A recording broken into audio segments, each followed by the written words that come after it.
안녕하세요. 저는 1년 전에 남편과 좋지 않게 이혼하게 된 30대 초반의 여성입니다. 최근에 사연에 빠지다 유튜브 채널을 알게 되었고, 잠이 오지 않을 때 틀어놓고 듣다 보니 그 사연 속 이야기들에 푹 빠져 지냈습니다. 저도 사연을 보낼까 말까 하루에도 몇 번씩 망설이고 또 망설이다가 또 저와 같은 피해자가 나오면 안 될 것 같아서 이렇게 용기를 내어 제 경험을 이야기하려고 합니다. 지난 3년간의 결혼 생활은 저한테 정말 지옥과 같은 시간이었는데요. 제 결혼 생활이 너무나 짧은 시간이라 혹시 놀라실 분들도 계시겠네요. 어쩌다가 제가 이런 힘든 시간을 보내게 되었는지 여러분들도 잘 들어주시길 바랍니다. 제 부모님은 두 분 다 전라도 광주 토박이들이셨어요. 거의 한 동네에서 같이 자라다시피 하셨고 중매를 통해서 만나 바로 결혼을 하게 되셨다고 합니다. 부모님 세대가 얼굴도 안 보고 결혼하는 세대였다 해도 어떻게 바로 그렇게 됐는지 여러분 궁금하시죠? 사실 아버지께서 베트남 전쟁에 차출되셨다는 것이 그 이유였는데요. 저희 친할머니와 외할머니가 월남전에 가면 어떻게 될지 모른다면서 대를 끊으면 안 되니까 며느리를 들여 아이라도 남기라고 하셨다고 합니다. 그래서 저희 부모님은 아버지가 파병을 떠나기 2달 전쯤 결혼을 하게 되었어요. 그리고 운 좋게 아버지가 월남을 떠나시기 전에 어머니는 제 오빠를 임신하는 데 성공하셨다고 하더라고요. 그 후 어머니는 홀로 오빠를 낳고 키우셨고 3년간 아버지의 무사 귀환만을 빌면서 눈물로 밤을 지새웠다고 하셨습니다. 다행히 아버지는 3년 만에 베트남에서 무사히 돌아오셨습니다. 아버지가 돌아오신 후 바로 제 언니도 생겼고 그렇게 두 남매를 키우면서 좀 사시다가 늦게 셋째를 임신하게 되어 저를 낳게 되셨다고 합니다.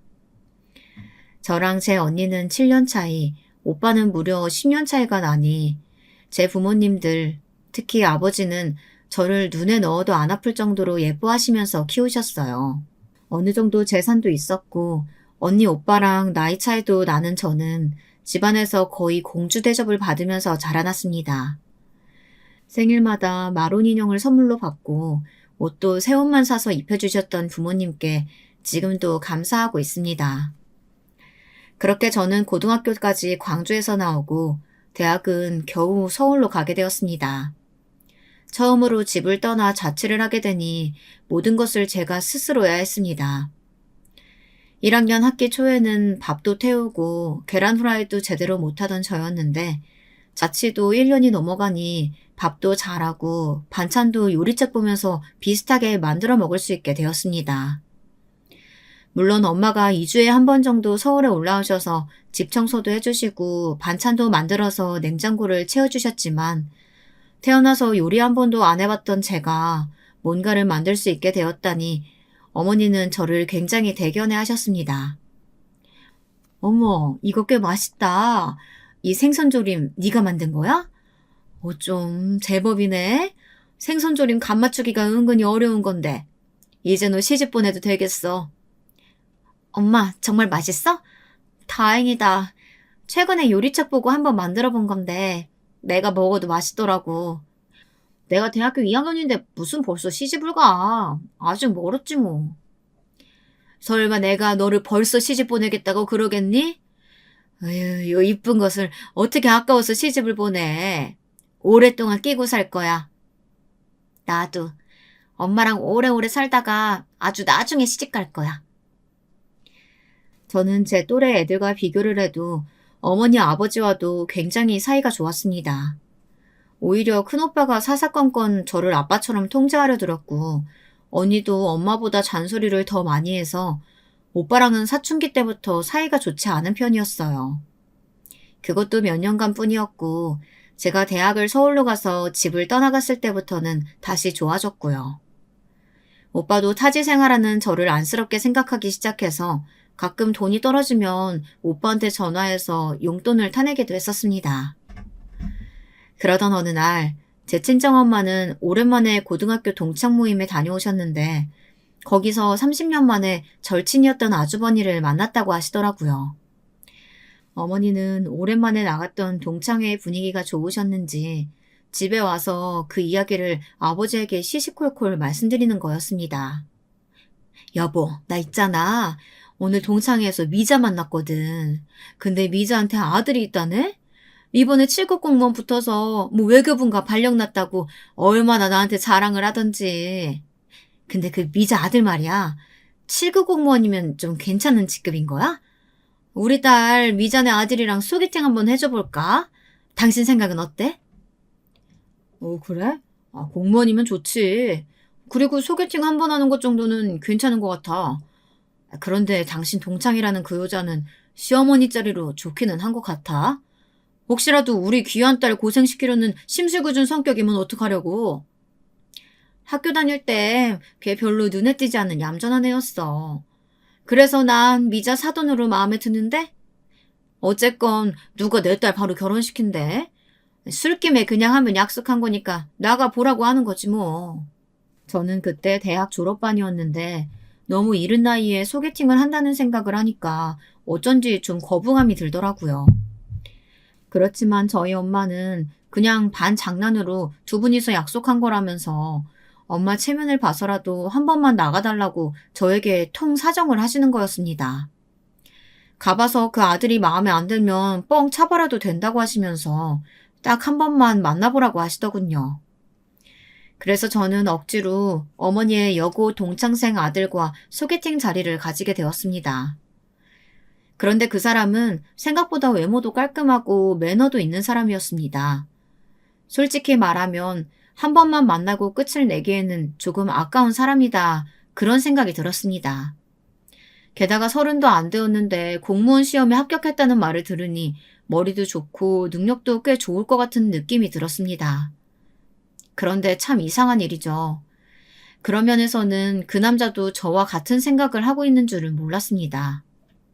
저희 엄마가 꼭 나가보라고 해서 솔직히 별로 기대 안 했었는데 그쪽이 생각보다 예쁘고 매력 있는 것 같아요.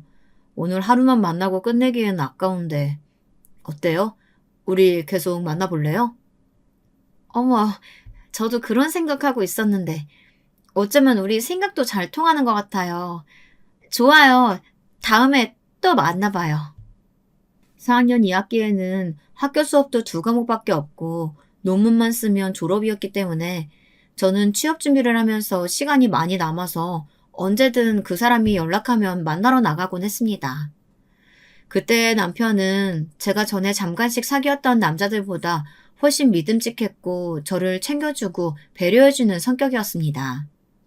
남편이 어린 나이도 아니었고 어머니는 그 사람의 직업이 공무원이라는 것이 참 마음에 들었던 모양인지 그 동창 아주머니와 전화통화를 할 때마다 그렇게 아들 칭찬을 입에 침이 마르도록 해주셨던 거였습니다.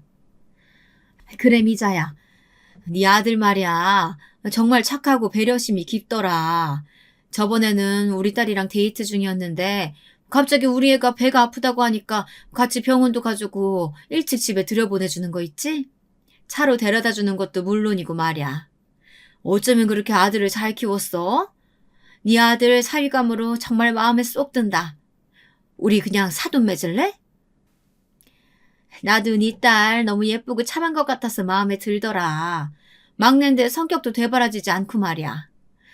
문제는 네 딸이 취직을 어디로 하는가인데 그것만 잘 되면 나도 네 딸 완전 마음에 들 것 같아. 어머, 혹시 너 우리 딸이 취직 못하면 이 결혼 반대할 거니? 네 아들은 벌써 우리 딸한테 푹 빠졌던데 뭘.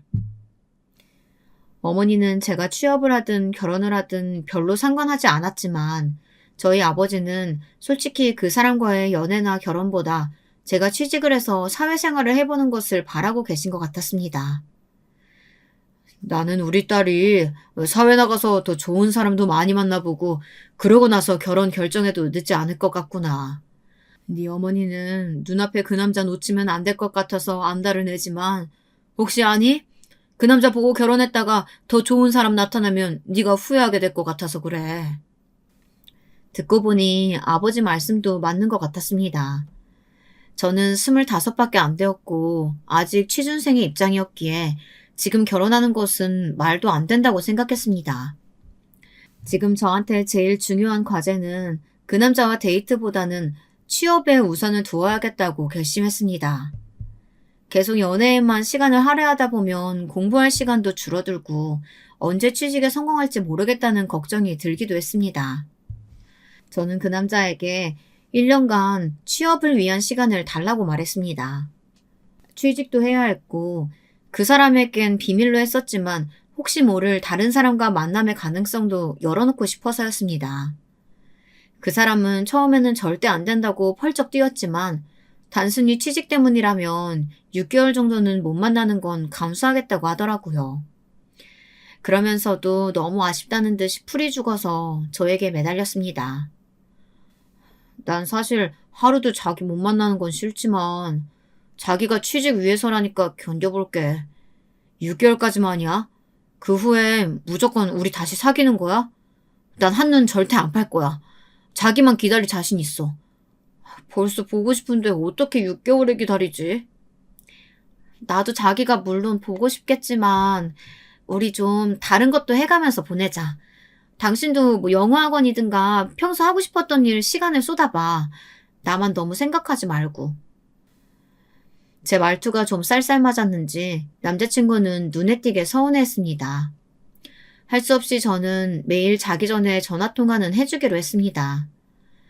그 후부터 저는 열심히 취업 준비도 하고 학원도 다니면서 영어 면접을 준비했습니다. 그래서 남자친구와의 약속했던 6개월 후에는 당당히 국내 굴지의 무역회사에 합격을 하게 되었습니다. 저는 기뻐서 남자친구에게 전화를 해 회사 취직 소식을 알렸습니다. 남자친구는 저보다 더 기뻐하면서 이제는 누구 눈치도 안 보고 저를 만날 수 있다는 것에 안심하더라고요. 저 역시 그동안 남자친구 몰래 가끔 다른 사람을 만나보기도 했지만 제 남자친구만큼 잘난 사람은 없었기에 그냥 이 사람과 결혼하겠지 하는 마음을 먹고 있었습니다. 제가 회사에 들어간 지 1년이 지나자 저와 남편은 결혼 준비를 시작하며 우선 상견례를 하기로 했습니다. 예비 시어머니가 광주 시내에 있는 고급 중식당을 예약하셨다고 하시며 남편을 통해서 저에게 주소를 보내주셨습니다. 토요일 저녁에 저는 아버지 어머니와 함께 상견례 장소에 10분 정도 일찍 도착해 있었습니다. 곧 예비 시부모님들이 제 남편과 함께 식당에 따로 마련된 룸으로 들어오셨습니다. 어머, 벌써들 와 계셨네요? 안녕하세요. 주연이 아버님, 처음 뵙겠습니다. 저는 정자 친구 미자라고 해요. 얘도 참. 저도 처음 뵙겠습니다, 사돈어른. 미자랑 고등학교 동창이었던 박정자라고 해요. 두 분 어머니들은 새삼스레 상견례가 무슨 필요 있냐고 하시며 스스럼 없이 정말 동창회처럼 깔깔 웃으시면서 옛날 추억들을 풀어놓으셨습니다. 그렇지만 반대로 생전 처음 만나는 아버님들은 서로 마주 앉아 점잔을 빼면서 어색한 헛기침만 하고 계셨죠. 그런 숨 막힐 듯한 어색함이 싫었는지 친정아버지가 먼저 입을 여섰습니다. 저 사돈, 우리 술이나 한잔 하시죠? 여기 연태고량주가 맛있다고 하던데 제가 시키겠습니다. 괜찮습니다. 저는 술을 별로 안 좋아해서요. 고량주는 게다가 너무 세서 못 마십니다. 저는 그냥 맥주 한 잔만 하겠습니다. 시아버지의 칼같은 거절에 제 친정아버지는 입을 굳게 다문 채 언짢은 표정으로 말없이 술만 드셨습니다. 저희 친정아버지는 시아버지보다 10살 정도 나이가 많으셨는데 시아버지는 남편이 외동아들이었고 저는 위로 10살 차이 나는 오빠가 있어서였죠. 게다가 제 시어머니는 옛날 사람치고 연하의 시아버지와 결혼을 하셨던 거였습니다. 그럼에도 불구하고 시아버지는 왠지 제 친정아버지에게 형님 대접은 해주지 않고 쌀쌀맞게 거리를 두는 것 같았습니다. 애써서 친해지고 싶어 하지 않는 시아버지의 분위기에 친정아버지 역시 머쓱해서 아무 말도 못하고 상견례는 끝이 나고 말았습니다. 상견례가 끝나고 친정아버지는 조심스럽게 제 결혼에 대해 걱정된다고 친정어머니에게 이야기하셨지만 친정엄마는 이미 예비 사위랑 시어머니에게 넘어가셔서 쓸데없는 걱정이라고만 하셨습니다. 양가 아버님들 간의 불안은 아랑곳하지 않고 제 남편은 저와 결혼할 만을 손꼽아 기다리면서 우리는 주말마다 결혼 준비에 여념이 없었습니다. 그렇게 저희 두 사람의 결혼은 일사천리로 진행되어 나갔습니다. 친정어머니와 시어머니는 매일같이 만나서 살림살이나 예물 예단 같은 것을 의논하시고 조율하시게 되었습니다. 어쩌면 그 덕분에 저희들은 싸우지 않고 결혼 준비를 마칠 수 있었던 것입니다. 그리고 결혼식 역시 무사히 잘 치르게 되었습니다. 시댁에서는 저희들의 신혼집을 구하는데 1억을 보태주셨습니다. 그 덕분에 전세가 아닌 대출이지만 처음으로 자가에서 신혼살림을 시작하게 되었습니다. 하지만 그날부터 제 마음은 편하지가 않았어요. 숙하면 지불해주셨다는 이유로 어머니가 저희 부부 일에 간섭을 하시기 시작했으니까요. 신혼집은 저와 남편의 직장 딱 한가운데의 위치로 잡았습니다. 그래야 뒤탈이 없다고 남편도 인정했기 때문이었습니다. 하지만 저희 시어머니는 그것조차 마음에 들지 않으시는 것 같았습니다. 시댁에서 가까운 곳으로 잡아야 한다고 결혼 후에도 저한테 불평을 늘어놓으셨습니다. 얘, 이번 주말에 우리 집에 좀 올래? 복날인데 우리 아들 삼계탕이라도 해먹이려고 하니까 점심때쯤 둘이 같이 넘어와. 어머니, 저희도 좀 쉬어야죠. 이번 주 금요일까지 계속 나흘간 야근해야 하고 오늘도 밤 10시 넘어서 들어와서요. 지금도 너무 피곤해요. 복날에 우리는 항상 세 식구 모여서 삼계탕 해먹었었어. 그런데 네가 뭐라고 그 전통을 깨려는 거니? 너도 우리 식구 되었으니까 같이 한다고 해야지. 그러지는 못할 망정 둘이서 쏙 빠지겠다고? 안 돼. 앞으로 무조건 토요일 점심은 비워놔라. 이러니까 내가 너네 집을 이 근처로 했었어야 한다고 하는 거야. 걸어올 수 있는 거리였으면 네가 이런 불평이나 했겠어? 아, 네, 알았어요. 어머니 죄송해요. 그날 가도록 할게요. 처음부터 어머니의 심기를 거스르면 친정어머니한테 전화라도 해서 시어머니가 불평을 할 기세였습니다. 저는 어쩔 수 없이 주말에도 쉬지 못하고 시댁에 불려가야만 했습니다. 시댁에 가면 저한테 시집살이를 시키거나 뭘 하라고 강요하시는 못된 시어머니가 계시는 건 아니었습니다. 하지만 제 남편이 외동아들이라는 이유로 저는 남편과 거의 세트가 되어서 시댁에 불려가야만 했습니다. 시어머니는 뭐든지 해주는 것을 좋아하시는 분이어서 저는 시댁에 가도 음식을 대량으로 해야 하거나 김치를 담거나 할 필요는 없었습니다. 그저 시부모님 커피나 타드리고 무슨 말해도 웃으며 맞장구만 치면 되는 것이었습니다. 하지만 그것도 몇 달이 지나가자 제 참을성에도 한계가 오더라고요. 이제 더 이상 못 가겠어. 당신 혼자 다녀오면 안 돼? 왜 주말마다 계속 시댁만 오라고 하시는 건 심하잖아. 당신은 결혼하고 6개월 동안 처갓집은 몇 번 가지도 않았으면서 매주 시댁에 가서 시어머니하고만 시시콜콜 뭐가 그렇게 할 말이 많아? 그리고 우리 사이 얘기는 시어머니한테 할 필요 없는 거 아니야? 나한테 불만이 있으면 나한테 직접 말해야 하잖아. 그걸 자기 엄마한테 말하면 뭐가 해결돼? 뭐라고? 당신 무슨 말을 그렇게 해? 내가 애처럼 우리 엄마한테 뭐든지 다 이르는 것 같잖아. 그렇게 싸가지 없게 말할래? 당신 이제 봤더니 완전 못된 여자였네. 내가 결혼을 잘못했어. 속은 거야, 나도. 됐고, 나 이번 주말엔 절대 시댁 못 가. 나도 우리 친정 갈 자유는 있잖아. 당신만 시댁 가면 되고, 솔직히 나 그 집 가면 왕따 당하는 것 같아. 아무리 겉으로는 웃어도 어머니도 당신도 시댁에서 나한테 잘 대해준 적 있어? 투명인간 취급이나 하고. 제가 남편에게 눈을 부릅뜨면서 대들자 남편은 제 손목을 잡고 저를 벽에 밀어붙였습니다. 갑작스럽게 나타난 그 사람의 의외의 행동에 저는 헉하고 숨을 삼켰습니다. 결혼 전에는 한없이 착하고 온순했던 사람인데 갑자기 변한 남편이 너무나도 무서워졌습니다. 떨리는 목소리로 저는 남편에게 소리쳤습니다. 당신 미쳤어? 왜 그래? 이거 가정폭력이야. 경찰에 신고하면 당신 유치장 가. 그만하지 못해? 남편은 제가 날카롭게 소리치자 손목을 꽉 붙든 채 한참을 씩씩거리다가 할 수 없이 놔주었습니다. 그리고는 분에 못 이겨 서재로 들어가 문을 쾅 닫았습니다. 저 역시 기가 막혀서 할 말을 잃었습니다. 도대체 누가 먼저 잘못한 건가요? 6개월 동안 매주 시댁에 불려갔다면 정말 많이 간 거 아닌가요? 저는 그렇게 생각해서 친정에도 가자고 이야기했던 건데 남편이 저렇게 화를 내고 저를 벽에까지 밀어붙일 버릴 일인지는 잘 모르겠습니다. 여러분들은 어떻게 생각하시나요? 제가 그렇게 비난받을 행동을 한 건가요? 저는 결혼 생활이 지속될수록 시어머니와 남편에게 점점 불만이 쌓여갔습니다. 하지만 그걸 친정 부모님에게 직접 말할 수는 없었어요. 마마보이 같은 남편과 똑같은 인간이 되고 싶지는 않았기 때문이었습니다. 남편은 아직 어린애에서 벗어나지 못한 사람이었고 시어머니의 치마폭에서 놀아나는 일도 많았습니다. 그래서 조금만 시어머니가 유도신문을 해도 금방 넘어가서 미주알 고주알 제가 남편에게 잘못했던 일을 더욱 크게 부풀려서 일러바치곤 했습니다. 예를 들면 이런 거였어요. 어느 날 제가 직장에서 회식을 하고 들어왔는데 같은 팀 선배님이 만취한 저를 택시를 타고 집 앞까지 데려다 준 적이 있었습니다.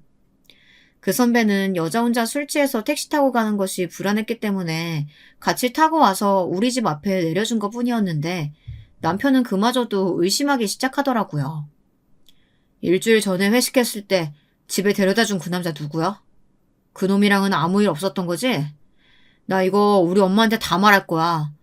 당신은 어떻게 그렇게 아무한테나 웃음을 흘리고 몸가짐도 바르지 못한 거야? 아니라고. 그 선배님 우리과 선배야. 그냥 내가 술 많이 마신 것 같아서 집에 데려다 준 것 뿐이라고. 거짓말하지 마. 그놈이 당신 유부녀인 거 알면서 접근한 거 아니야? 너도 솔직히 말하면 그놈한테 마음 있지? 되게 남편이 제게 누명을 씌우는 건 이런 식이었어요. 그리고 나서 하루 정도 지나면 어김없이 시어머니에게까지 그 사실이 알려지고 말았던 거였습니다. 어머니는 저한테 전화를 걸어서 또 1시간 이상을 침튀기면서 설교를 시작하는 것이었고요. 그러니 제가 어이가 없어서 무슨 말을 더 할 수 있겠습니까? 거의 의처증이 아닌지 의심될 정도로 그 사람은 저의 일거수일투족을 통제하려고 들었습니다. 그것도 결혼 1년도 되지 않은 시점에서요. 그런 남편의 실망스러운 모습은 남편에 대한 믿음과 사랑을 빠르게 식게 만들어버렸어요. 하지만 남편은 제가 냉정해질수록 저에게 집착하는 모습을 보였습니다. 요즘 당신 왜 날 피해? 의도적으로 잠자리 안 가는 거 아니야? 아니야, 몸이 좀 안 좋아져서. 그리고 곧 생리할 때 돼서 그래. 그때는 나도 많이 아프니까 자기가 좀 이해해줘야지. 연애할 때도 그런 줄 알았으면서 왜 그래? 아직 일주일이나 남았는데 그게 무슨 핑계라도 된다고 생각해? 오늘은 피할 수 없어. 나도 양보 못해. 남편은 거의 반강제적으로 때로는 생리기간에도 자기가 하고 싶으면 저를 괴롭히듯 잠자리를 강요했습니다. 저는 점점 남편의 얼굴도 보기 싫고 그의 손길이 싫고 징그럽게 느껴지는 것이었습니다. 저는 너무 피곤한데 남편이 계속 강요하다 보면 싸움으로 이어지고 그것이 각방을 쓰는 원인이 되기도 했습니다.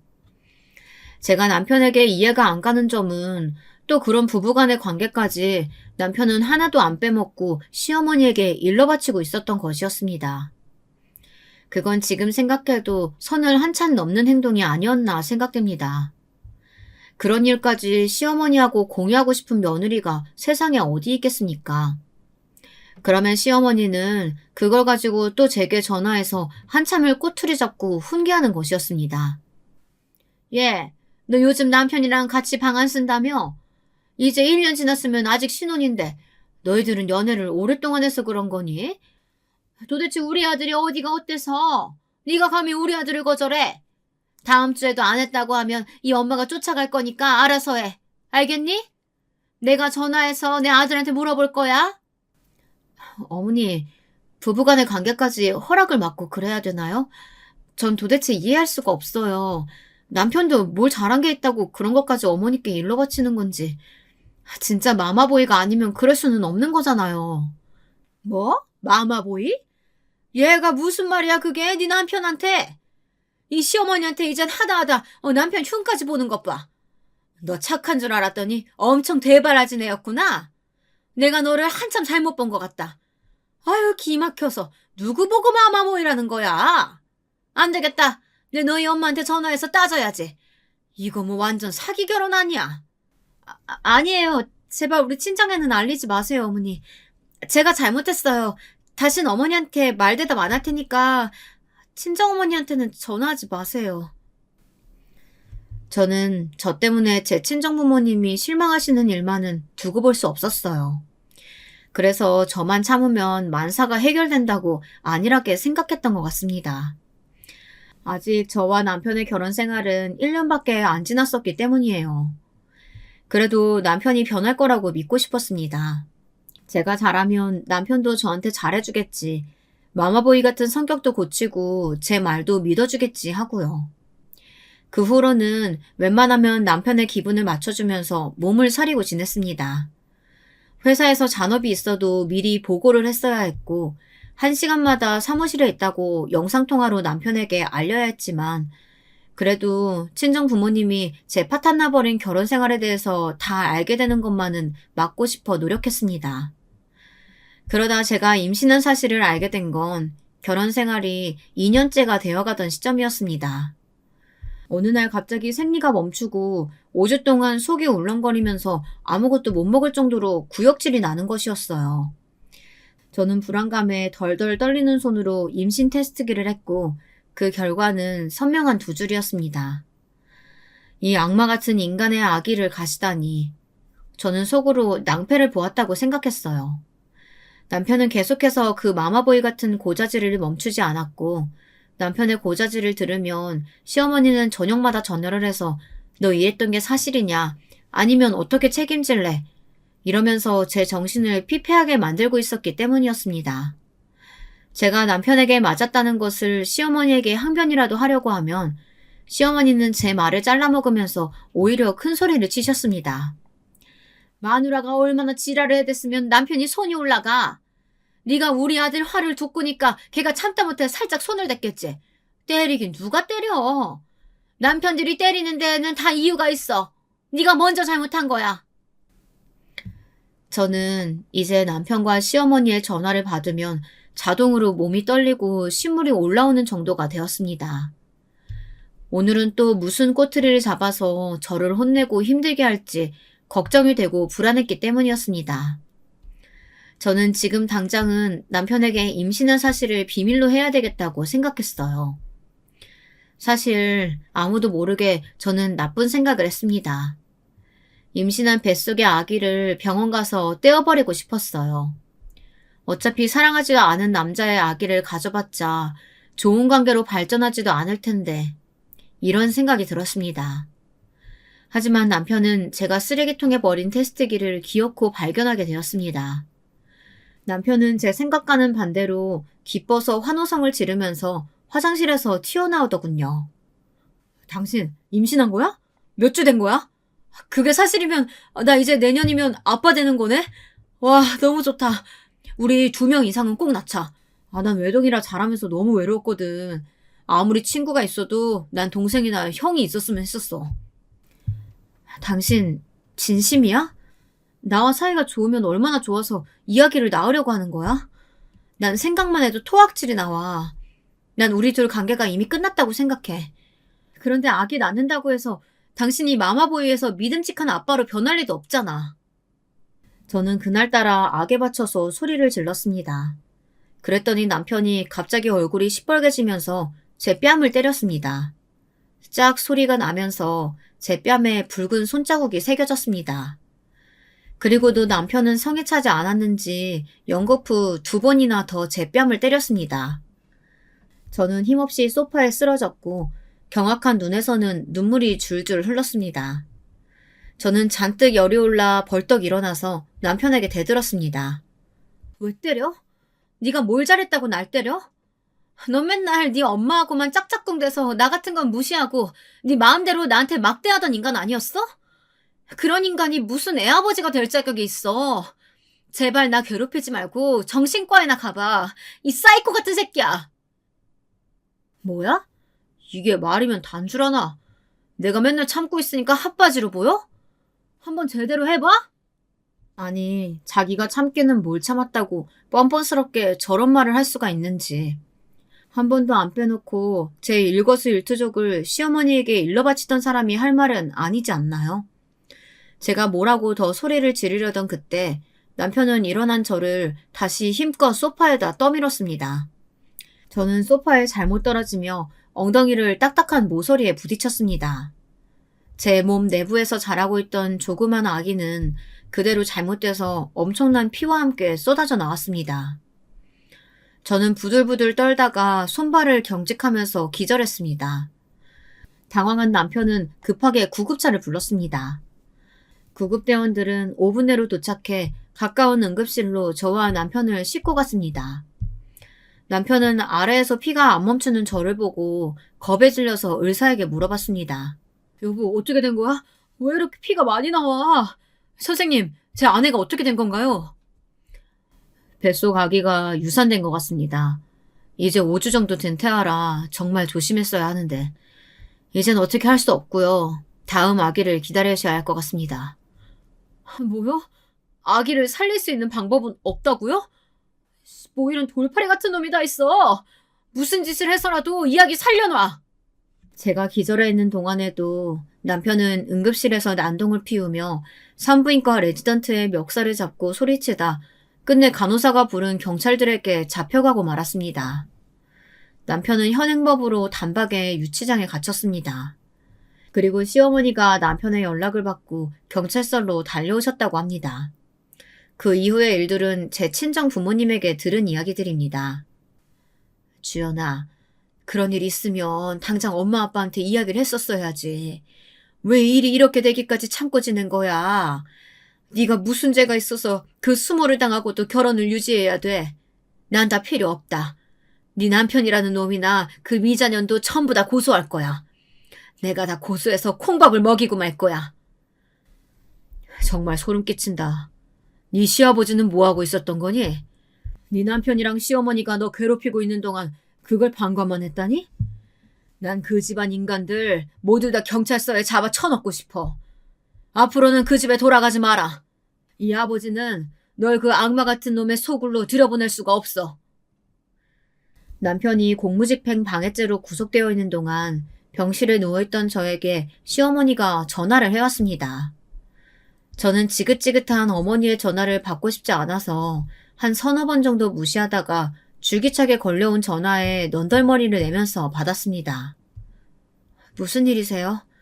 저 당신 아들 때문에 뱃속에 아기 잃은 사람이에요. 양심이 있으면 어떻게 어머니가 저한테 전화를 해요? 네, 그걸 믿지 못해서 전화한 거다. 정말 네 남편이 너를 밀었다고? 너 혼자 자작극한 거 아니야?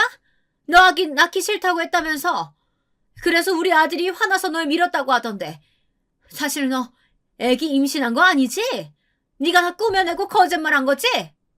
시어머니의 막말을 듣는 순간 제 머릿속에서 그동안 눌러오기만 했던 어머니에 대한 인내심이 투두둑 끊어지는 소리가 나는 것 같았습니다. 저는 완전히 이성을 잃고 어머니에게 그동안 하고 싶었던 말을 큰 소리로 질러버리고 말았습니다. 뭐라고요? 우리 집 화장실 가면 제 임신 테스트기 있어요. 핸드폰에 직접 사진 찍어놓은 것도 있고요. 또 어머니가 말도 안 되는 억지 쓸 것 같아서 제가 저한테 일어난 모든 것들 사진으로 찍어놓는 버릇까지 생겼다고요. 이렇게 나를 신경증 환자로 몰아간 게 당신들 두 모자라는 거 알기나 해? 다시는 보기도 싫으니까 전화하지 마세요. 아니 얘가? 무슨 소리를 하고 있는 거야? 뭘 잘한 게 있다고 감히 시어미한테 소리를 지르고 난리야? 지금은 내가 참는데 너 태어나면 이 시어미한테 사과하러 와야 될 거야. 나 참 기가 막혀서. 제 분노 폭발한 목소리에 시어머니는 망연자실한 채로 전화를 끊어버렸습니다. 어쨌든 시댁의 귀한 핏줄을 끊은 것도 아들이었고 저에게 폭력을 행사한 쪽도 아들이었으니 꼼짝없이 구속수사가 사실로 되어버릴 것 같아서였습니다. 전화를 끊고 나서 저는 억울한 마음에 소리를 내어 엉엉 울었습니다. 제 울음소리에 놀라서 병실에 복도에 계시던 친정엄마가 달려오셨습니다. 주연아, 왜 그러니? 무슨 일 있어? 또 그 미자년이 너한테 뭐라고 했어? 내 그 악랄한 기집애 머리털을 다 뽑아버리고 말 거야. 엄마, 그러지 마세요. 저 때문에 엄마까지 경찰서 가면 어떡해. 절대 그러지 말고 그냥 그 인간들 법으로 심판하게 놔둬요. 네? 아니야. 그러기엔 내가 분이 안 풀려. 내 손으로 네 2년간의 복수를 해야겠다. 주연아, 말리지 마라. 네 아버지도 그쪽에 억하심정 많으니까 조만간 복수를 하고 말 거야. 친정어머니의 결연한 눈빛에 저는 불안감이 더욱 커지고 말았습니다.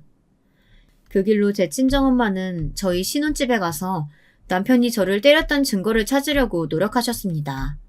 친정아버지 역시 옛날 월남전에서 수색대대에 계셨던 경험을 살려 저희 집을 샅샅이 뒤졌고 증거를 많이 찾아내셨다고 하시더라고요. 저의 핸드폰도 가져가셔서 다른 저장소에 핸드폰에 담긴 모든 사진과 음성 녹음한 파일을 옮겨 담았습니다. 혹시 모를 남편의 증거 조작을 방지하기 위해서였습니다. 그렇게 차곡차곡 모은 증거를 가지고 저희 부모님은 시댁으로 쳐들어가셨다고 합니다. 시댁으로 들어가자마자 친정어머니는 머리끝까지 화가 나서 시어머니에게 삿대질을 하시면서 물으셨답니다. 야, 미자야. 너 도대체 우리 딸한테 무슨 짓을 한 거야? 어떻게 했길래 우리 애가 임신한 상태에서 네 아들한테 맞았냐고. 내가 너랑 니네 아들 경찰서에 고발할 거야. 언어폭력도 폭력이고 네 아들은 우리 딸 뺨을 얼마나 세게 때렸는지 우리 애 얼굴 부은 것 좀 봐라. 친정엄마는 시어머니에게 병원에서 폰으로 찍은 제 얼굴 사진을 들이밀었습니다.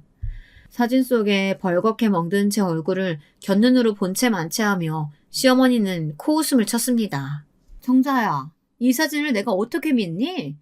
네 딸이 혼자서 자작극한 거 아니야? 걔가 평소에도 거짓말을 아주 잘하더라고.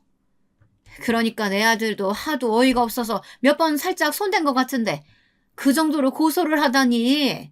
기어이 우리 애들 가정 깨트리려고 그러니? 그래도 이제 결혼한 지 3년밖에 안 되었는데 뭔 벌써 이혼 얘기를 하고 그래? 이것 봐요, 사부인. 말이면 다 아는 줄 알아요? 내가 우리 애 그렇게 거짓말 밥 먹듯이 하는 애로 안 키웠어요. 당신네 아들같이 약한 여자한테 손 찍어마고 그런 못된 애가 아니란 말입니다. 게다가 뭐요? 살짝? 그러면 당신네 아들놈이 우리 애 때린 게 맞다는 얘기잖아. 당신도 한번 살짝 맞아볼래? 저희 친정아버지는 기어이 시어머니에게 다가가 씩씩대면서 멱살을 잡아 끌었습니다.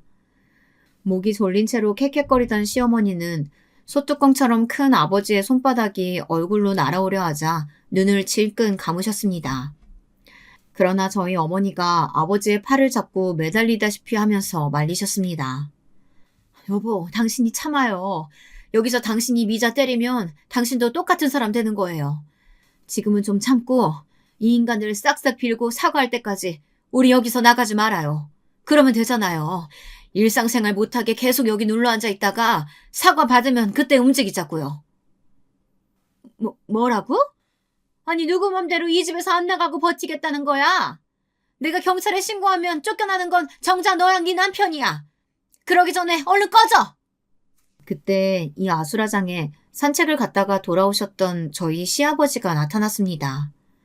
시어머니는 옳다쿠나 이제 자기 편이 왔다 하고 생각했고 얼른 시아버지에게 달려가 저희 친정 부모님이 시어머니에게 만행을 저질렀다며 일러바치는 것이었습니다. 남편의 일러바치는 그 버릇은 분명 시어머니가 하는 걸 보고 배운 것 같아요. 여보, 마침 잘 왔네. 이 인간들을 좀 내쫓아줘요. 글쎄, 우리 아들이 지 딸 때렸다면서 말도 안 되는 거짓말을 늘어놓잖아. 아니, 내가 그 거짓말쟁이 며느리 말을 어떻게 믿어요? 당신도 우리 아들이 그랬을 거란 생각 안 하죠? 저희 친정부모님은 뻔뻔한 시어머니의 수작에 혀를 차면서 두 사람을 노려봤습니다. 그러나 시아버지는 오히려 시어머니에게 호통을 치셨습니다. 당신 그만두지 못해? 우리가 뭘 잘한 게 있다고 눈 똑바로 뜨고 대드는 거야? 이렇게 말씀하신 시아버지는 화가 나서 어깨를 들썩이고 있는 저희 친정아버지 앞에 무릎을 꿇었습니다. 그러더니 눈물을 흘렸답니다. 사돈 내외분들에게는 너무나도 죄송합니다. 우리 망할 아들놈이 대개 따님을 해치고 뱃속에 아기까지 잘못되게 하고 말입니다. 제가 입이 10개라도 할 말이 없습니다. 하지만 저희 쪽에서 사과도 하고 위자료도 많이 드릴 테니까 제발 저희 아들 고소만은 잡아주시면 안 되겠습니까? 왜 이러십니까, 사돈어른? 사돈어른은 개인적으로 우리들에게 아무것도 피해준 게 없으시지 않습니까? 일어나세요. 제가 사과받고 싶은 사람은 대개 아들하고 와이프입니다. 시아버지의 순순한 사과에 오히려 놀란 친정아버지는 시아버지의 상처를 일으키려고 했습니다. 하지만 시아버지는 고집스럽게 무릎을 꿇은 채로 앉아서 이야기를 계속하셨습니다. 제 아들 대신 제가 사과드려도 안 되겠습니까? 그 애가 학생 때부터 좀 분노 조절이 안 돼서 학교에서도 가끔 애들을 때리고 다녔습니다. 그래서 저는 그놈 때문에 학교 가서 여러 번 무릎 꿇고 빌었습니다. 죄송합니다. 이제 더 이상 며느리가 우리 집과 인연이 없는가 봅니다. 저는 그래도 우리 며느리가 마음에 들었었는데 못난 아들놈 때문에 아기도 잃고 마음고생만 한 것 같아서 너무 죄송합니다. 아니, 당신 왜 그래? 당신이 뭘 잘못했다고 이 사람들한테 무릎을 꿇어? 시댁 와서 내가 뭐 일을 시켰나? 애 낳으라고 압박을 준 것도 아니고 그냥 지들 멋대로 가졌다가 없어진 걸 나보고 어떡하라고? 시댁에 6개월 오는 것도 싫다고 난리였다면서? 정전의 딸이 잘못한 게 하나도 없어? 난 그런 거 인정 못해. 시어머니는 끝까지 저의 탓만 하면서 남편이 저를 때린 사실을 인정하려 하지 않았습니다. 친정어머니는 시어머니를 노려보면서 말했습니다. 나는 더 이상 내 딸 결혼 생활 이대로 지속시킬 수 없어. 우리 딸이 병원에서 태어나자마자 미자 너 고소장 받을 줄 알아. 네 아들도 마찬가지고. 여보, 이제 그만 갑시다. 사돈어른, 고소 문제는 집에 가서 한번 생각해 보겠습니다. 이번 일은 누군가 책임을 져야 합니다. 그 사람이 사돈은 아니어야 할 겁니다. 대개 아들은 이제 성인이고 자기 행동에 책임을 져야 할 나이지 않습니까? 대신 사과하고 무릎 꿇는다고 해서 문제가 해결되진 않습니다. 사돈도 그걸 아셔야 할 겁니다. 아들이 성숙해지길 바란다면 말입니다. 그 말을 남기시곤 제 친정부모님은 시댁을 떠났습니다. 시아버지는 말없이 굵은 눈물방울을 뚝뚝 흘리고 시어머니는 빨개진 얼굴로 숨을 들이마시면서 흥분하셨다고 합니다. 그때 맞춰서 제 남편이 시댁에 들어오자 시아버지는 제 남편의 뒤통수를 퍽 소리가 나도록 때리면서 말씀하셨답니다. 너 이놈의 새끼! 결혼했으면 조금이라도 정신 차릴 줄 알았건만 아직도 그 모양이야? 누가 네 마누라 패라고 가르쳤니? 그 애가 잘못한 게 뭐가 있다고? 이제 이 아버지도 너 같은 놈 뒤치다거리하기 지긋지긋하다. 난 이 집에서 나갈 테니까 너희들끼리 잘 먹고 잘 살 수 있으면 어디 해봐. 당신도 마찬가지야. 맨날 아들 하면서 끼고 돌기만 하니까 저놈이 정신 못 차리고 저러는 거야. 그 말을 끝으로 시아버지는 짐을 꾸려서 시댁을 나가버리셨습니다. 남은 시어머니와 제 남편은 믿을 수 없다는 표정으로 화를 내며 나가시는 아버님의 뒷모습만 보고 있었다고 합니다. 저는 일주일간 병원에서 푹 쉬고 치료를 받았습니다. 아기가 유산된 것은 정말 안타까운 일이었지만 이것으로 그 지긋지긋한 남편과 헤어질 수 있다는 것이 오히려 안도감이 들었습니다. 저희 친정 부모님도 전폭적으로 제 편을 들고 나섰습니다. 주연아, 너 아직 젊으니까 그 집에서 고생하고 살 필요 없어. 사람 성질머리 그렇게 쉽게 고쳐지는 거 아니다. 손찌검 하던 사람은 또 하게 돼 있어. 그러니까 이참에 그 못난 인간하고는 끝내고 다시 집으로 들어와. 그래, 엄마도 네 아버지 말씀이 맞다고 생각해. 혹시나 아기라도 가졌어봐 더 골치 아팠을 거야. 유산된 건 잘못된 일이지만 어쩔 수 없다고 생각하자.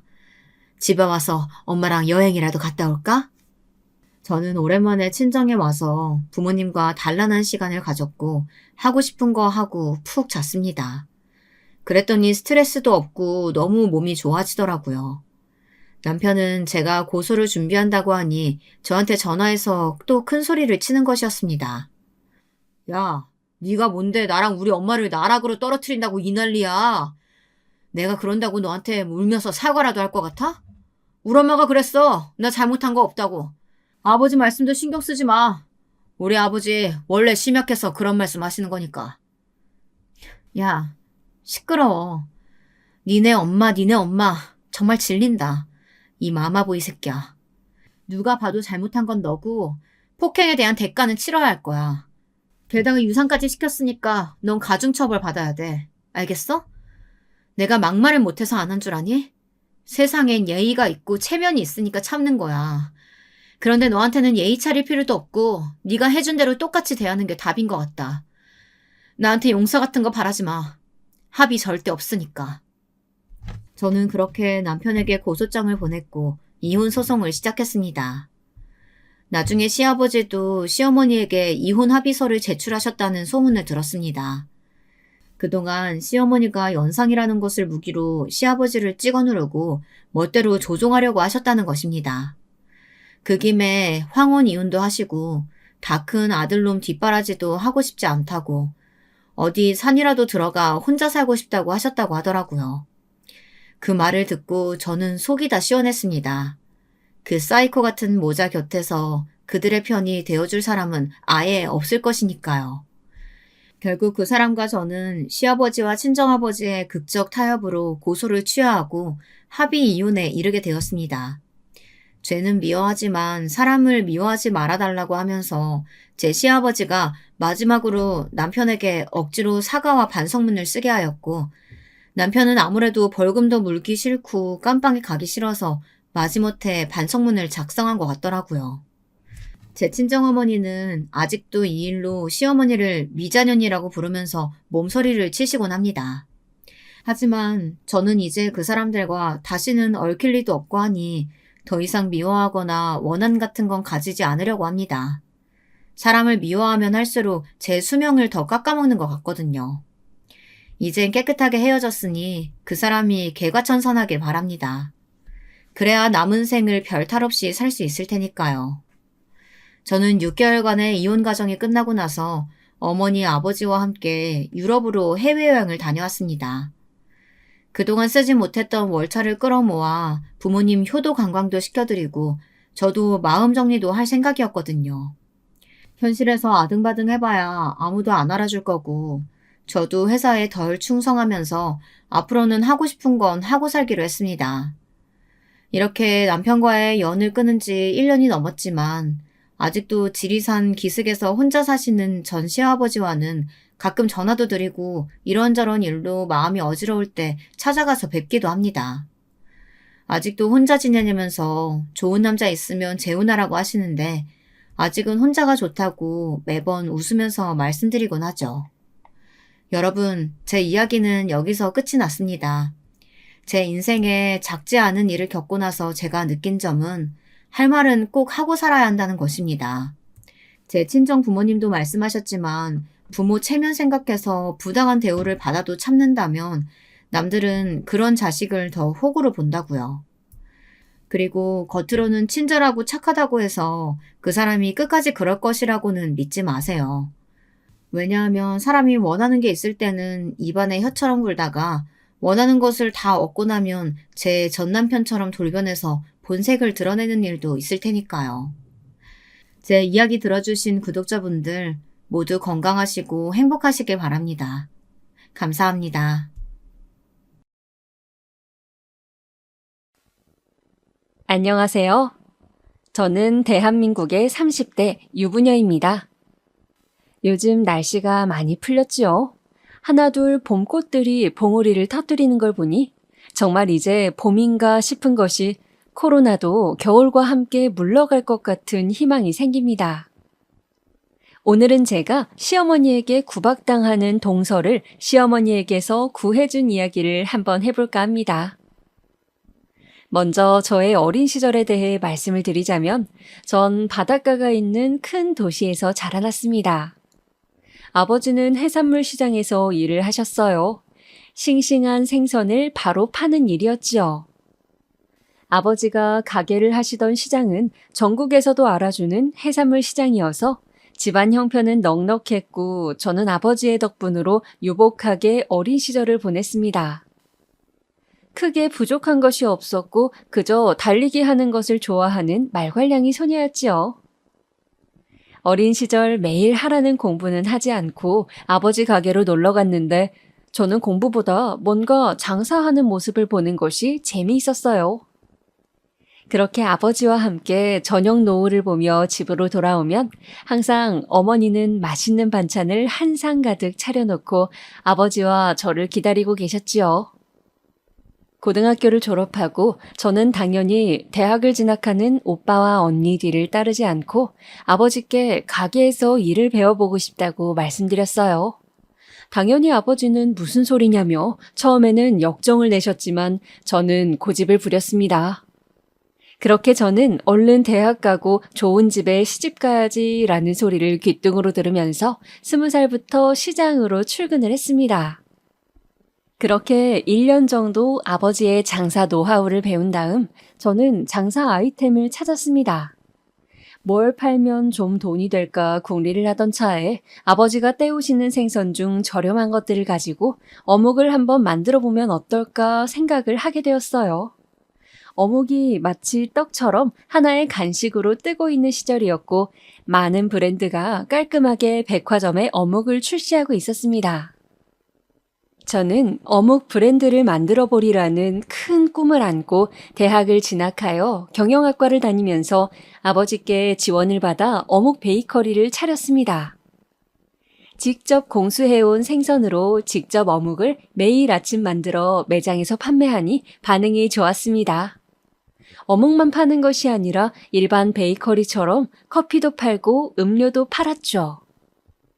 그렇게 20대부터 일만 하느라 제 삶은 전혀 젊은 아가씨답지 않았어요. 항상 티셔츠에 질끈 묶은 머리를 하고 가게로만 들락거렸죠. 그런 저를 부모님은 걱정을 하셨습니다. 돈이 꼭 필요한 형편도 아닌데 그만 열심히 일하고 연애 좀 하라는 말씀을 귀가 따갑도록 하셨습니다.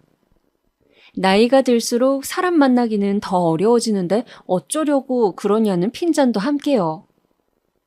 저는 가게 일 때문에 무리를 해서인지 몸도 약해지는 것 같고 집에 있으니 부모님의 잔소리도 듣기 싫어서 언젠가부터 휴일에 등산을 다니기 시작했습니다. 등산을 다니다 보니 재미가 붙어 날씨가 좋은 날이면 이런 날 산에 가면 얼마나 기분이 좋을까 그런 생각이 들면서 집을 나서고 싶어졌어요. 내친 김에 등산 동호회를 가입해볼까 하는 생각도 들었습니다. 부모님 말씀대로 친구도 사귀고 같이 등산도 다니고 하면 좋을 것 같았어요.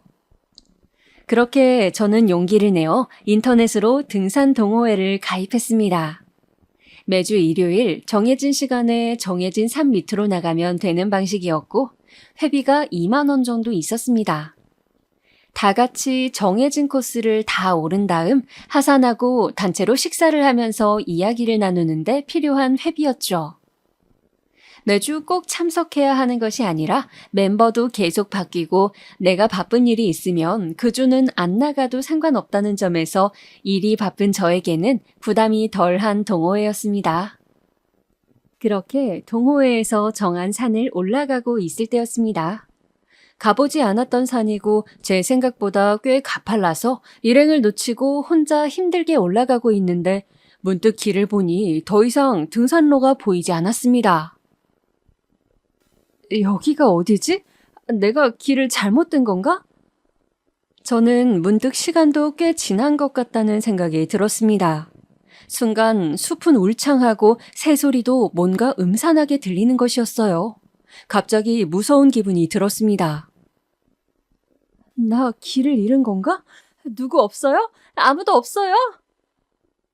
놀라서 소리를 지른 제 목소리는 바람에 실려 사라질 뿐이었습니다.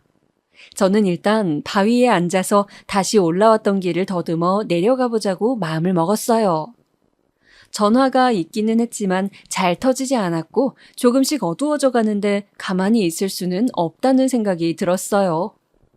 가벼운 산행이라 생각했기에 신발도 가벼운 트레킹화를 신고 있었습니다. 저는 바위 뒤에 내리막길이 있는 것을 눈으로 살피면서 다리를 내뻗었습니다. 그런데 몸이 주르륵 하고 미끄러지면서 길이 있는 줄 알았던 곳이 풀 사이로 우거져 있는 곳이 급경사라는 것을 깨닫는 순간 덥석 어떤 손이 저를 잡아 올리는 것이었습니다. 괜찮으세요? 말소리와 함께 한 남자의 손이 힘껏 저를 끌어올렸어요. 저는 난생 처음 뭔가 간질간질한 이상한 기분이 온몸을 타고 올라오는 것 같았어요. 많이 놀라셨죠? 여기 물 좀 드시고 제가 부축해드릴게요. 남자는 제법 큰 키에 호감형 얼굴을 하고 미소를 짓고 있었습니다. 운동을 많이 하는 모양인지 전문 등산 장비를 가지고 있었어요. 그는 제 간이배낭을 대신 짊어지고 내려가는 길을 안다며 저를 내내 이끌어줬습니다. 저는 미끄러질 뻔한 충격과 미묘한 기분 때문에 뭔가에 홀리듯이 그 사람을 따라 산을 내려갔습니다. 산을 내려간 남자는 조심스레 말하더군요. 저 실례가 안 된다면 놀라신 것 같은데 저랑 간단히 욕이라도 하시는 건 어떠세요? 저도 놀라서 그런가 배가 고파서요. 아, 네. 저 안 그래도 놀라서 그런지 허기가 지네요. 괜찮으시다면 감사 인사를 할 겸 제가 식사 대접하겠습니다. 그 남자와 저는 등산 초입에 있던 파전 식당에 가서 식사를 함께 했습니다. 백숙을 시켜 먹고 파전과 동동죽까지 시켜 먹었어요. 평소 낯을 가리는 스타일인데 이상하게 그 사람은 처음 볼 때부터 마음이 편했습니다. 그렇게 그 사람과의 인연이 시작되었어요. 그 남자는 제가 사는 도시에서 대학교를 졸업한 공무원 준비생이었습니다. 그 어렵다는 법대를 졸업했다고 했는데 법조인은 엄두가 안 나고 7급 공무원을 준비한다고 했어요. 저는 어묵 베이커리를 한다고 밝히며 가게 위치를 알려주었습니다. 공부하다가 간식 필요하시면 언제든 드릴 테니 들러서 드시고 가시라고 하면서 말이죠. 그 사람은 말만이라도 고맙다면서 웃더군요. 어묵을 평소 좋아했는데 잘 됐다면서 무척 즐거워했습니다. 그렇게 그는 한 번씩 저희 가게에 들려 저랑 눈인사를 하기도 하고 제가 됐다는데도 기어이 어묵값을 놔두기도 하면서 저와 아는 지인 사이로 지내게 되었습니다. 가끔은 배가 고프다며 같이 밥 먹으러 가자고 가게에 조르기도 하고 오늘은 공부가 안 된다며 술 한 잔 사달라고 하기도 했어요. 그렇게 그는 점점 가게로 찾아오는 날들이 잦아지더니 어느 날 저에게 고백을 했습니다. 있잖아, 나는 네가 정말 좋아. 산에서 처음 봤을 때 첫눈에 반한 것 같아. 비록 내가 지금은 백수지만 나 시험 붙으면 정식으로 사귀어 줄래? 저는 술기운에 저에게 용기를 내서 말하는 그 사람의 술주정이 귀엽고 싫지 않아서 그러겠다고 했습니다. 그 후에도 데이트인지 친구 간의 만남인지 알 수 없는 상태로 우리는 계속 만남을 가졌습니다. 그러다가 결국 만난 지 6개월 만에 자연스럽게 연인이 되었어요. 남친은 아직 백수인지라 걱정된다고 했지만 저는 정 안 되면 내가 가게 해서 먹여 살릴 테니 걱정 말라고 하면서 공부 열심히 할 수 있도록 내가 잘 돕겠다고 장담을 했죠. 그리고 저희가 사귄 지 1년 만에 남친은 당당히 7급 공무원에 합격을 했습니다. 저는 뛸 듯이 기뻤어요.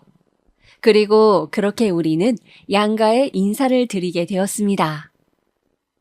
저희 부모님은 예전부터 한 번씩 시장에 인사를 드리러 가곤 했기 때문에 남친이 시험에 붙었다는 말과 이제는 정식으로 결혼을 전제로 만나고 싶다는 말에 크게 기뻐하셨습니다. 저 역시 제가 좋아서 만난 사람을 부모님께서도 좋아해 주시니 너무 행복했습니다. 문제는 한 번도 뵙지 못했던 남친의 부모님을 뵙는 자리였습니다.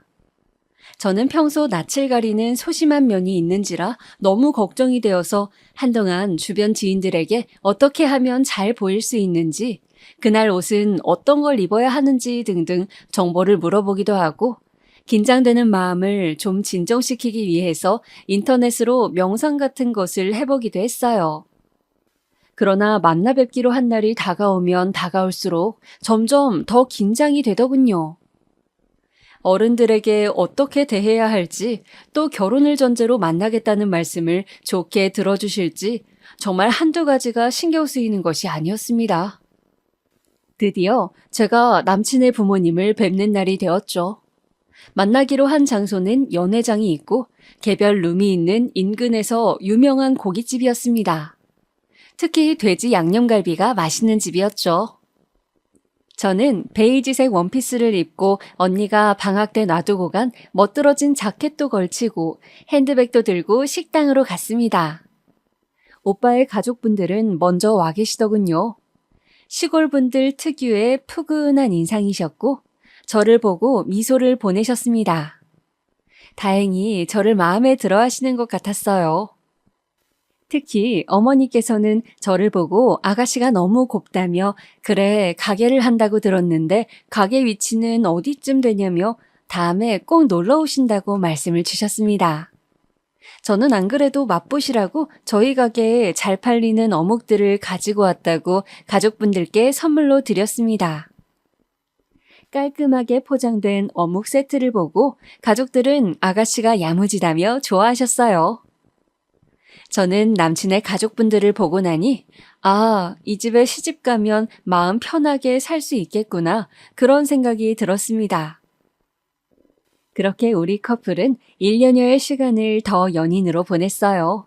남친도 직장에 적응할 시간이 필요했고 저도 가게를 확장하느라 정신이 없었기 때문에 한동안은 결혼 생각도 하지 않고 바쁘게 보냈죠. 그런데 저희가 그렇게 있는 것이 못마땅하셨는지 양가 부모님들이 계속 둘 다 직장도 안정되어 있는데 그만 결혼을 하는 게 어떻겠냐고 서로 잘 맞고 그런데 괜히 시간 끌면 틀어질 수도 있다면서 재촉을 하셨습니다. 그래서 양가 부모님 등살에 우리는 30대가 되고 막 결혼을 하게 되었습니다. 결혼 준비는 생각보다 복잡했어요. 처음 찾아봤을 때는 스드메는 뭔지 식장은 어떻게 잡는 것인지 모든 것이 헷갈리고 혼란스러웠는데 그러다 결국 웨딩 플래너와 계약을 하고 결혼 준비를 하게 되었죠. 다행히 결혼식은 성대하게 잘 끝났고 많은 사람들의 축복을 받으며 평소 가고 싶었던 유럽으로 신혼여행도 다녀왔습니다. 제 담당 웨딩 플래너는 굉장히 싹싹하고 앳된 외모의 예쁜 아가씨였는데 제 결혼식 당일에 저를 응원해주러 왔다가 우연히 저희 신랑의 동생을 보고 호감을 가지게 되었다고 했어요.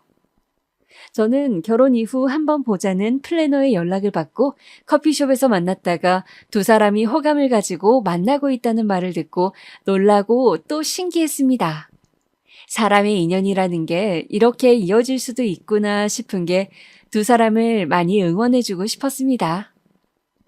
신랑의 남동생, 그러니까 도련님과 웨딩 플래너, 아니 이제 도련님의 여친은 서로 알콩달콩 옆에서 보기에 너무 예쁘게 사랑을 키워가고 있었어요. 저는 저보다 3살 어린 플래너분과 언니 동생 하는 사이가 되어 친한 친구처럼 지내게 되었죠.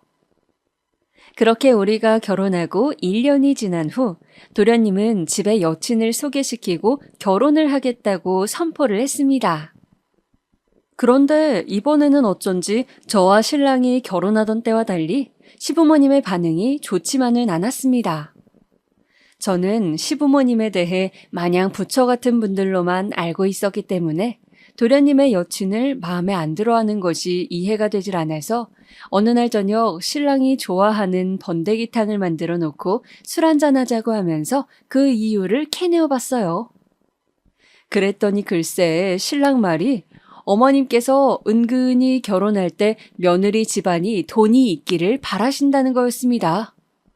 저에게 내내 호의적이셨던 것도 바로 저희 집 형편이 좋았기 때문이라는 거였어요.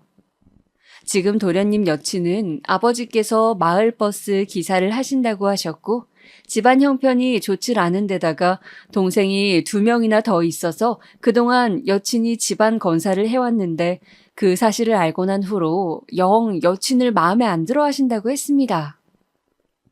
저는 일견 시부모님 입장도 이해가 갔지만 어차피 신랑 집도 되게 잘 사는 것도 아닌데 사람만 착하고 좋으면 됐지 그런 것까지 따져서 싫다고 하시는 게 좀 마음에 들지 않았습니다.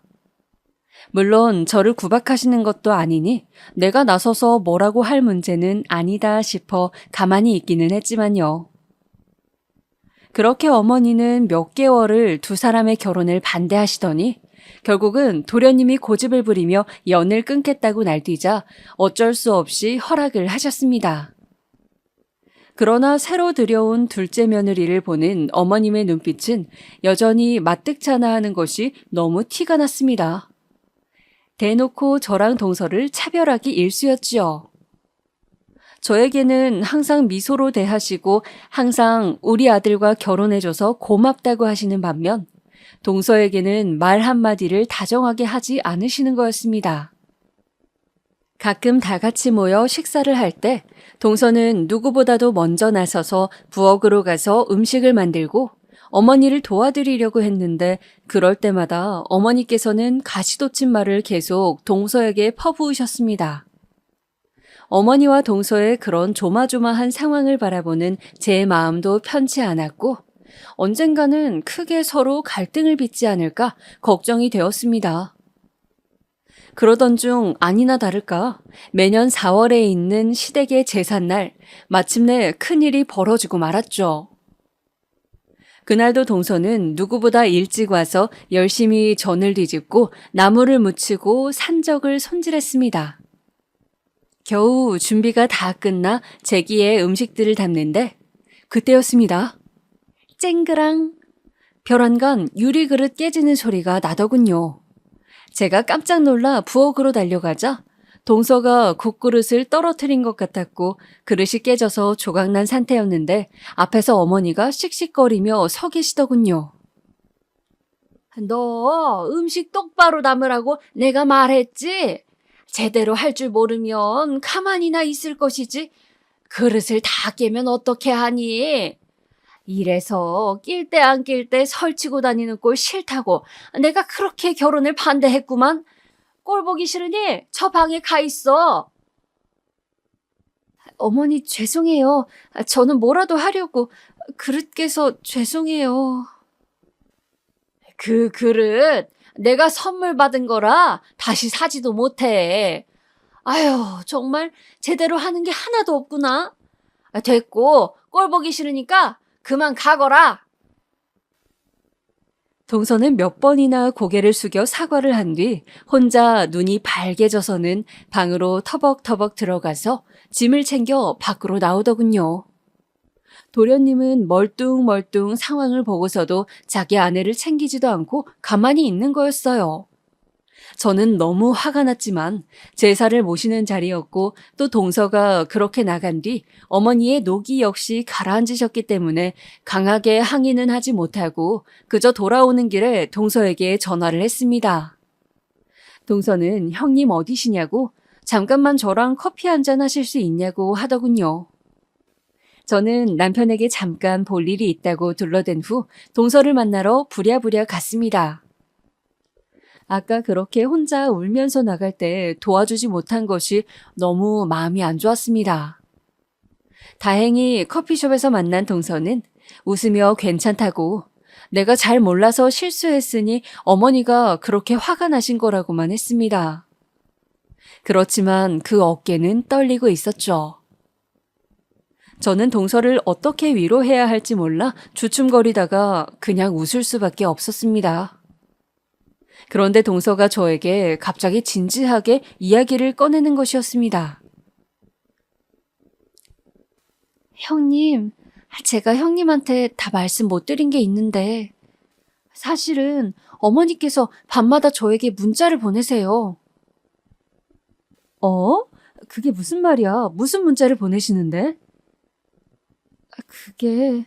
형님, 이것 좀 보실래요? 동서가 내민 핸드폰에는 어머니가 밤마다 보낸다는 문자가 있었습니다. 문자의 내용은 이런 식이었어요.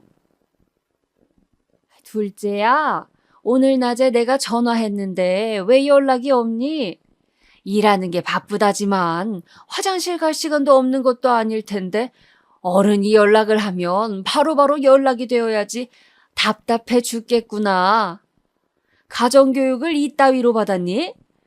이래서 없는 집애를 집안에 들이는 게 아닌데 이제 우리 집안 사람이니 내 말을 법처럼 여기고 내가 하라는 대로 잘 따르도록 해라. 알았니? 이런 식의 내용이 대부분이었습니다. 누군가를 교육시키고 자신의 뜻대로 끌고 가려는 폭력적인 내용들. 저는 정말 기가 막히고 정말 이 사람이 내가 아는 그 사람 좋은 어머니가 맞는지 혼란스러웠습니다. 동서는 어머니께 문자뿐 아니라 전화도 수시로 하시며 자신을 마치 스토킹하듯이 괴롭힌다고 했어요. 남편에게 이야기도 해봤지만 어머니께서는 남편에게는 마치 자신이 억울하다는 듯이 도리어 울먹이면서 자식 많아봤자 아무 소용없다고 그런 말씀을 하시니 남편도 두 손 두 발 다 들었다고 그냥 엄마가 어른인데 우리가 참는 수밖에 더 있나 하는 입장이라고 했습니다. 저는 동서의 손을 잡고 동서에게 힘내 동서, 내가 방법을 한번 알아볼게. 어머니께서 가끔 볼일 보러 우리 가게에 자주 오시니까 속도 한 번씩 떠보고 도대체 동서에게 왜 그러시는지 한번 여쭤볼 테니까 너무 속상해하지 말고 힘내, 응? 하고는 동서를 위로해 준 뒤 집으로 돌아왔습니다. 그리고 그날부터 어머니께서 우리 가게에 들러 볼일을 보실 때면 잘 관찰해보기 시작했어요. 그러고 보니 어머니께서 우리 가게에 들르는 날은 공통점이 있었습니다.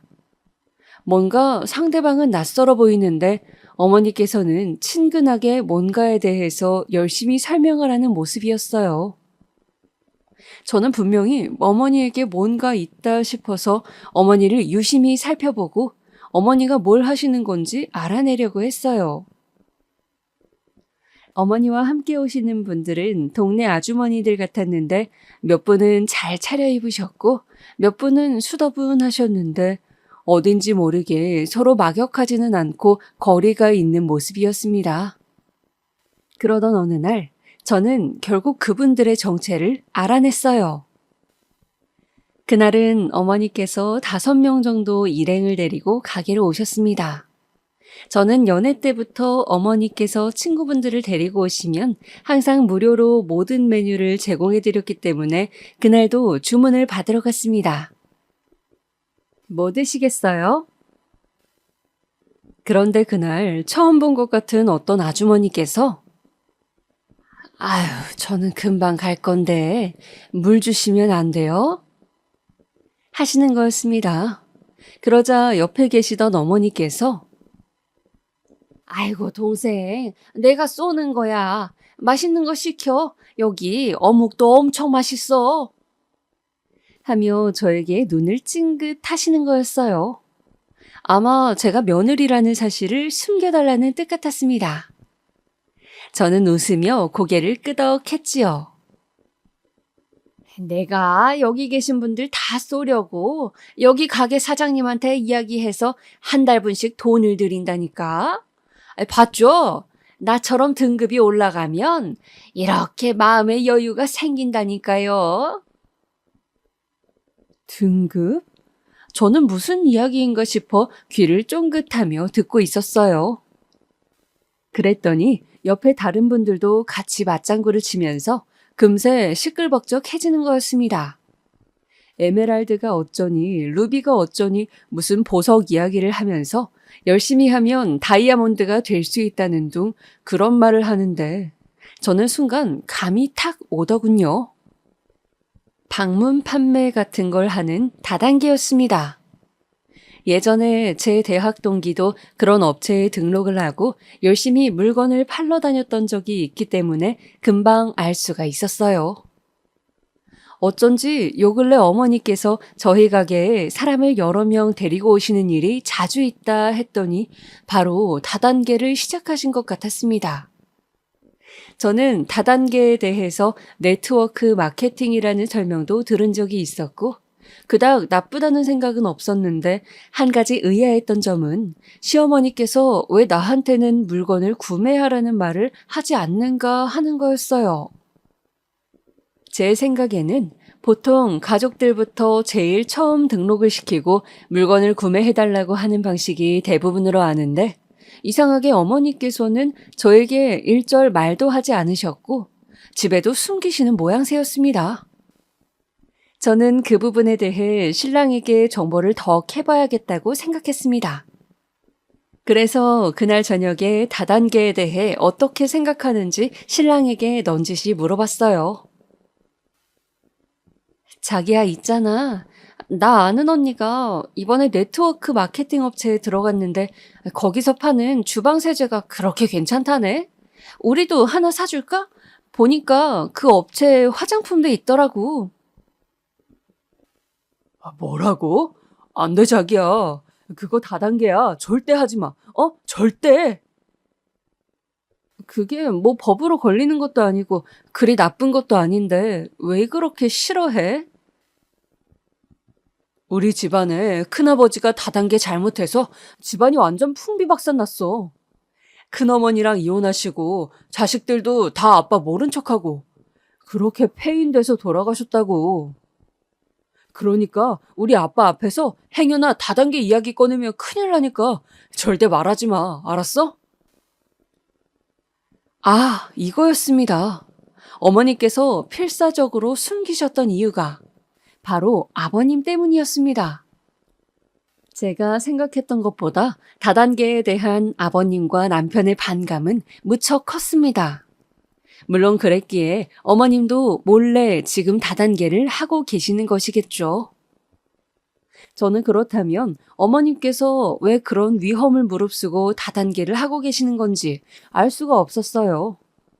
뭔가 큰 돈이 필요하신 일이 생기신 건지 궁금했습니다. 그래서 남편에게 다시 혹시 어머님이 최근에 돈 필요하다고 하신 적 있냐고 물어봤어요. 그랬더니 남편이 너 뭔가 아는 게 있냐면서 한숨을 쉬더니 언젠가는 너도 알게 될 텐데 그냥 내가 미리 말해두는 것이 낫겠다면서 이야기를 시작했습니다. 어머니께서는 안 좋은 버릇이 있으시다고 합니다. 바로 보험을 자꾸 새로 들고 깨고 새로 들고 하는 것인데 그 이유는 새로 보험을 들게 하려고 보험 설계사분들이 잘해주는 것에 홀랑 넘어가서 같이 밥 먹고 술 먹고 하면서 그분들이 하자는 대로 보험을 계속 계약하고 새로 설계하시는 거였어요. 아버님은 어머님의 이런 점을 아주 싫어하셔서 이런 문제로 이혼하실 뻔한 적도 있다고 하고요. 그런데 최근에 또 엄마가 보험을 해약한 것 같은데 어머니께서 심장 쪽에 부정맥을 진단받으시면서 기존의 보험이 살아있는 줄 아신 아버지가 보험 진단금 나오지 않냐고 묻자 어머니께서 남편에게 보험 또 갈아엎은 거 들키면 안 된다고 돈 좀 빌려달라고 하셨다는 거예요. 그래서 남편은 일단은 엄마가 급하다고 하니 빌려주지만 다시는 돈 사고 치지 말라고 당부를 했다고 합니다. 바로 그래서 어머니께서 다단계까지 손을 뻗치신 것 같았어요. 꼭 채워 넣어야 될 돈이 있으셨던 거죠. 남편의 이야기를 다 듣고 난 뒤 저는 동서에게 만나자고 바로 연락을 했어요. 이제 동서는 어머님의 구박에서 벗어날 수 있을 거예요. 제가 바로 묘책을 고안해냈으니까요. 동서는 힘없는 얼굴로 와서는 털썩 커피숍 의자에 주저앉았습니다. 형님, 무슨 일이세요? 저는 요즘 입맛도 없고 어머님 때문에 너무 힘들어서 죽고 싶어요. 이거 우울증 맞죠? 동서, 내가 기가 막힌 정보를 알아왔어. 이 정보를 잘 활용하면 직방으로 어머니 구박에서 벗어날 수 있어. 저는 제가 남편에게서 알아낸 어머님의 비밀을 동서에게 커피숍에서 몇 시간에 걸쳐 상세히 말해주었습니다. 동서는 고개를 끄덕이면서 제 말을 경청했어요. 그리고 제가 내놓은 해결 방법을 듣고 머리를 탁 치며 감탄을 하더군요. 그렇게 저는 동서에게 초기 자금으로 필요한 200만 원을 빌려줄 테니 월급을 쪼개어 갚으라는 말을 남기고 웃으며 집으로 돌아왔습니다. 그리고 제가 해결책을 알려준 그 다음 날에 가족 모임이 있었어요. 바로 어버이날이었습니다. 저는 평소 가던 대로 오후 5시 모임 시간에 맞춰 시댁을 방문했어요. 어머니께서 좋아하시는 고구마 생크림 케이크를 사들고 예쁜 분홍색 카네이션 바구니도 샀죠. 항상 2시간은 먼저 와서 음식을 하고 있던 동서의 모습이 오늘따라 보이지 않았습니다. 저는 약간 의아했지만 그 한 달 동안 어머니와 동서 사이에 어떤 변화가 있었는지 짐작이 가기도 했죠. 어머니는 어버이날인데도 혼자서 가족들이 먹을 음식을 땀을 뻘뻘 흘리며 만들고 계셨어요. 저는 가서 어머니께 거들겠다고 했지만 어머니께선 곱게 자라서 할 줄 아는 것도 없을 텐데 그냥 맛있게 먹어주면 된다고 저에게는 여전한 호의의 말씀을 하셨습니다. 그때 띵동 띵동 현관문의 벨이 울렸어요. 동서네가 온 것 같았습니다. 저는 얼른 달려가서 문을 열었죠. 동서는 일하기 편한 복장을 하고 입고 오던 여느 때와 달리 예전 웨딩 플래너 때 처음 봤던 그 모습처럼 화사한 치마 정장을 차려입고 와서는 어머니께 웃으며 인사를 했습니다. 그동안 어머니 눈치를 보며 어두운 표정으로 있던 모습과 완전 다른 사람이 된 것 마냥 천지 차이였어요. 거기다 달랑 카네이션 한 송이를 사들고 동서는 어버이날이라 특별히 사왔다며 어머니를 보고 해맑게 웃더군요.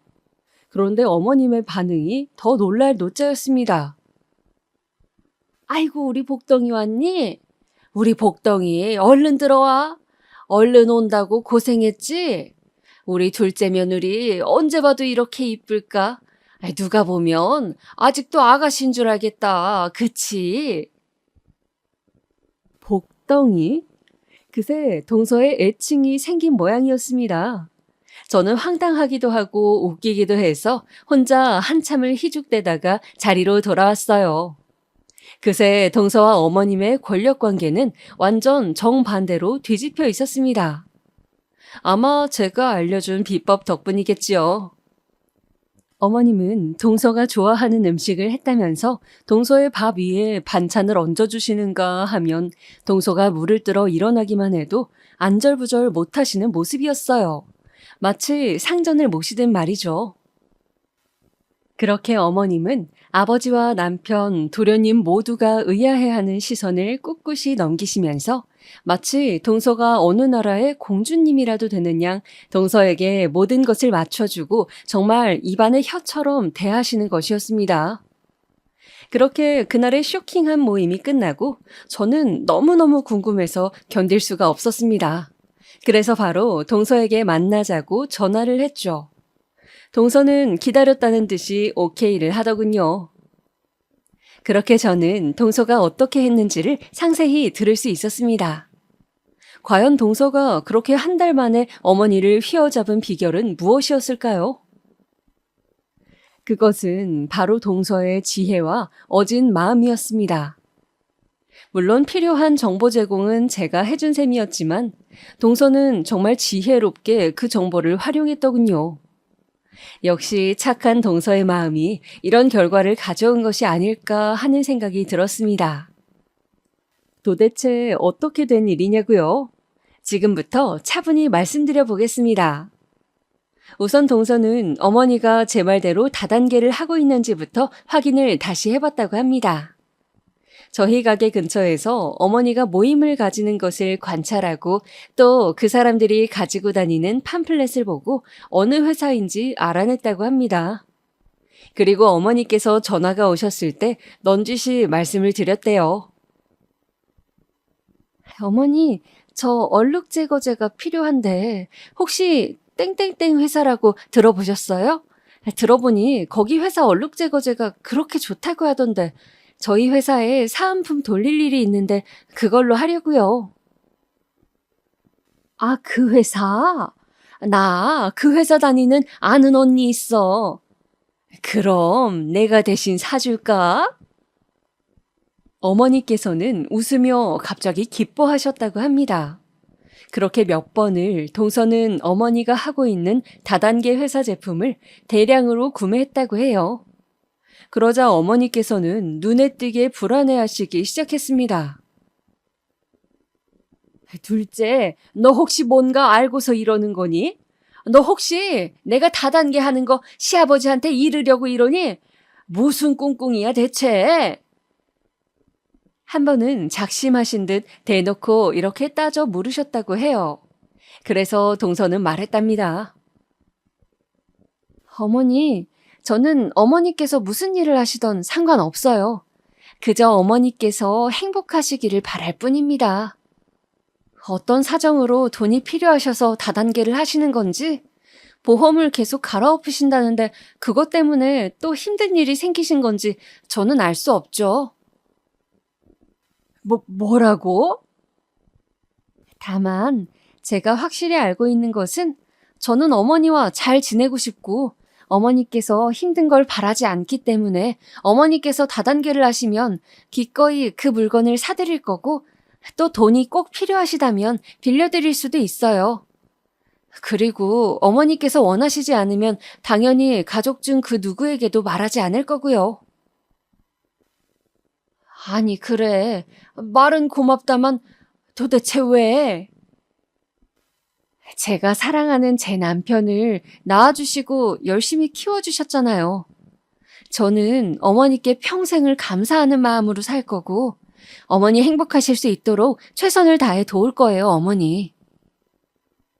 그랬더니 어머니께서 전화기 너머로 갑자기 눈물을 흘리시면서 둘째야, 내가 그동안 미안했다.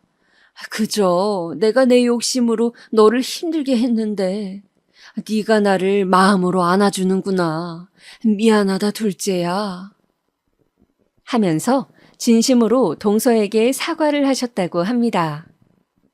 그러면서 보험금을 메꿀 때까지만 다단계를 하고 그만둘 거라고 차마 남편한테는 말할 수도 없고 나이 들어 어디 가서 돈 벌 수단도 없고 해서 시작하게 되었는데 사실 당신 본인도 괴롭다고 하시며 비밀을 지켜줄 것을 당부하셨다고 해요. 그렇게 동서와 어머니는 극적으로 화해를 하고 둘 사이는 이제 누가 보면 딸인 줄 알 만큼 두 사람은 가까이 지내게 되었습니다. 그런데 그렇게 평온하게 지내던 어느 날이었어요.